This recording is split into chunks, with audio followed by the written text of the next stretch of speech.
Baik, Assalamualaikum warahmatullahi wabarakatuh.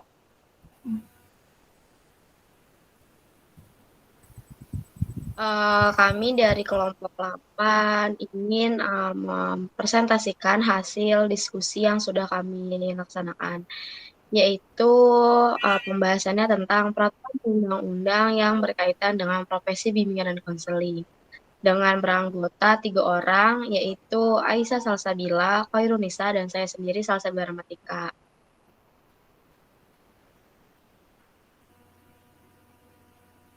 Pembahasan yang pertama, mungkin Nisa selanjutnya.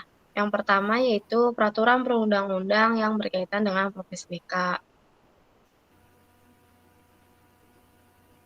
Satu, Undang-Undang Nomor 20 Tahun 2003 tentang Sistem Pendidikan Nasional. Di dalam pasal 1 ayat 6 Undang-Undang Nomor 20/2003 tentang Sistem Pendidikan Nasional menyatakan bahwa pendidikan adalah tenaga kependidikan yang berkualifikasi sebagai guru, dosen, konselor, pamong belajar, widyawaswara, tutor, instruktur, fasilitator, dan sebutan lainnya sesuai dengan kekhususan dan serta berpartisipasi dalam menjalankan pendidikan.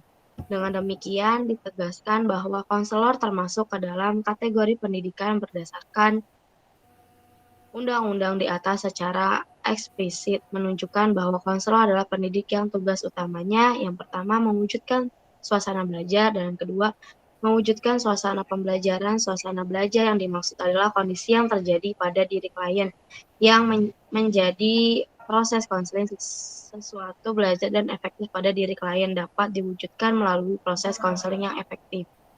Menurut Nasution dan Abdillah 2009. Dan yang kedua, Peraturan Pemerintah Republik Indonesia Nomor 17 Tahun 2010 Pasal 171 Ayat 1 dan 2 tentang pengelolaan dan penyelenggaraan pendidikan. Yang pertama, ayat 1 dinyatakan pendidik merupakan tenaga pendidikan yang berkualifikasi sebagai guru, dosen, konselor, pamong belajar, widyaswara, tutor, instruktur, fasilitator, dan sebutan lainnya yang sesuai dengan kekhususan yang berpartisipasi dan menyelenggarakan kependidikan. Dan yang kedua adalah ayat 2, konselor yang berkualifikasi pendidikan mempunyai tugas dan tanggung jawab sebagai pendidik profesional yang memberikan pelayanan konseling kepada peserta didik di satuan kependidikan pada jenjang pendidikan dasar, pendidikan menengah, dan pendidikan perguruan tinggi. Menurut Endah Peda Sugiono 2016. Selanjutnya mungkin akan dipaparkan oleh teman saya. Terima kasih.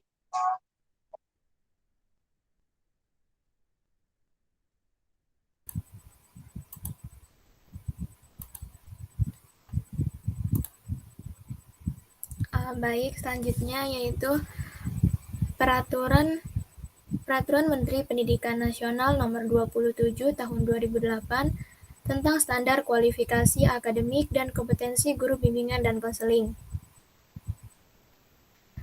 Peraturan Menteri Pendidikan Nasional Nomor 27 Tahun 2008 tentang standar kualifikasi dan kompetensi konselor mempersyaratkan bahwa kualifikasi konselor yaitu yang pertama, minimal sarjana pendidikan atau strata 1 bidang bimbingan dan konseling dan tamatan pendidikan profesi konselor atau P2K. Yang kedua, memiliki kompetensi pedagogik, kompetensi kepribadian, kompetensi sosial, dan kompetensi profesional. Sebagai penyandang gelar profesi bimbingan dan konseling, konselor harus memiliki kompetensi yang pertama memahami secara mendalam klien yang hendak dilayani, yang kedua menguasai landasan teoritik keilmuan pendidikan dan bimbingan dan konseling, yang ketiga menyelenggarakan pelayanan bimbingan dan konseling terhadap klien, dan yang keempat mengembangkan pribadi dan profesionalitas diri secara berkelanjutan. Selanjutnya, Peraturan Menteri Pendidikan dan Kebudayaan Nomor 111 Tahun 2014 tentang Pendidikan Profesi. Pengakuan sebagai tenaga profesional bimbingan dan konseling dapat diperoleh jika telah mengikuti serangkaian pendidikan bimbingan dan konseling pada LPTK atau Lembaga Penyelenggara Tenaga Kependidikan yang telah memiliki kewenangan untuk menghasilkan para lulusan bimbingan dan konseling sehingga dapat memperoleh ijazah S1 BK. Sedangkan untuk memperoleh gelar konselor, maka siapapun yang memiliki ijazah S1 bimbingan dan konseling dapat mengikuti pendidikan profesi konselor yang dilaksanakan selama 2 semester atau 1 tahun. Pengakuan atas pengetahuan dan keterampilan dalam melaksanakan praktik profesi dapat ditunjukkan dengan kepemilikan sertifikat profesi yang menunjukkan akan kemampuan tersebut.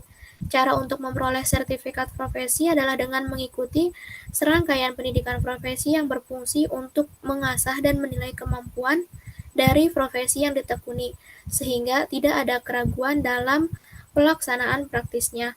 Pendidikan profesi memiliki keberagaman dalam pelaksanaannya sesuai dengan aturan dari profesi itu sendiri. Selanjutnya akan dijelaskan oleh teman saya. Baik, selanjutnya ada slide-nya tolong. Selanjutnya adalah Peraturan Menteri Pendidikan Nasional dan Kebudayaan Nomor 64 Tahun 2014 tentang peminatan pada pendidikan menengah. Khusus peranan konselor sekolah dalam pendidikan menengah terkait dengan peminatan peserta didik diatur dalam Peraturan Menteri Pendidikan Nasional dan Kebudayaan Nomor 64 Tahun 2014 tentang peminatan dan pendidikan menengah.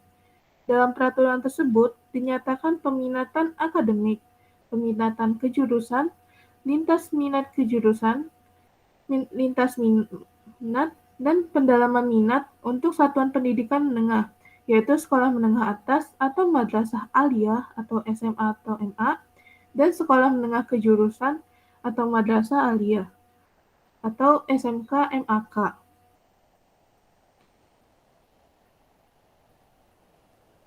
Selanjutnya,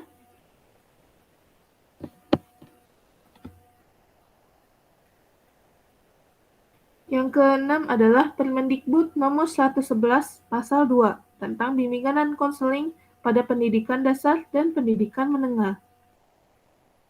Menurut Pasal 2 Permendikbud Nomor 111 tentang bimbingan dan konseling pada pendidikan dasar dan pendidikan menengah, fungsi layanan bimbingan dan konseling mencakup: yang pertama adalah pemahaman diri dan lingkungan, yang kedua adalah fasilitas pertumbuhan dan perkembangan, yang ketiga adalah penyesuaian diri dengan diri sendiri dan lingkungan. Selanjutnya,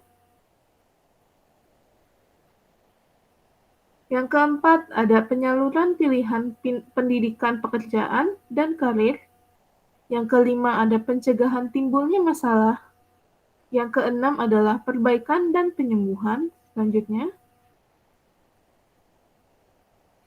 yang ketujuh ada pemeliharaan kondisi pribadi dan situasi yang kondusif untuk perkembangan konseli.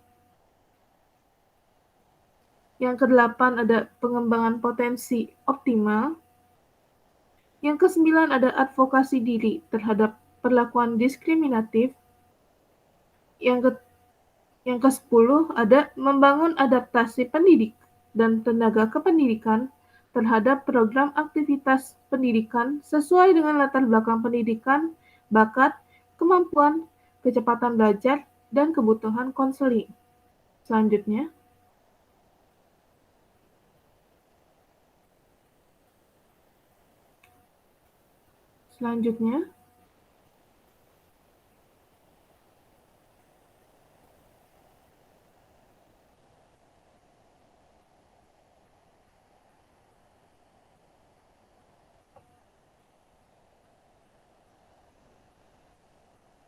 mohon maaf selanjutnya. Oh, udah. Mohon maaf. Kemudian yang ketujuh ada Permendiknas Nomor 35 Tahun 2010 tentang petunjuk teknik pelaksanaan jabatan fungsional guru dan angka kreditnya. Tugas guru bimbingan dan konseling telah terdaftar telah diatur di dalam Permendikdas nomor 35 tahun 2010 tentang petunjuk teknik pelaksanaan jabatan fungsional guru dan angka kreditnya, yaitu wajib melaksanakan kegiatan BK seperti yang pertama menyusun kurikulum bimbingan dan konseling atau program bimbingan dan konseling, yang kedua menyusun silabus bimbingan dan konseling, yang ketiga adalah menyusun satuan layanan bimbingan dan konseling, yang keempat adalah melaksanakan bimbingan dan konseling, yang kelima ada menyusun alat ukur lembar kerja program bimbingan dan konseling, yang keenam ada mengevaluasi proses dan hasil bimbingan dan konseling, yang ketujuh ada menganalisis hasil bimbingan dan konseling, yang kedelapan ada melaksanakan tindak lanjut bimbingan dan konseling dengan memanfaatkan hasil evaluasi, yang kedelapan melaksanakan pengembangan diri, yang kesembilan melaksanakan publikasi ilmiah dan atau karya inovatif, kecuali guru Pratama golongan 3A. Sekian dari kelompok kami, saya kembalikan kepada moderator.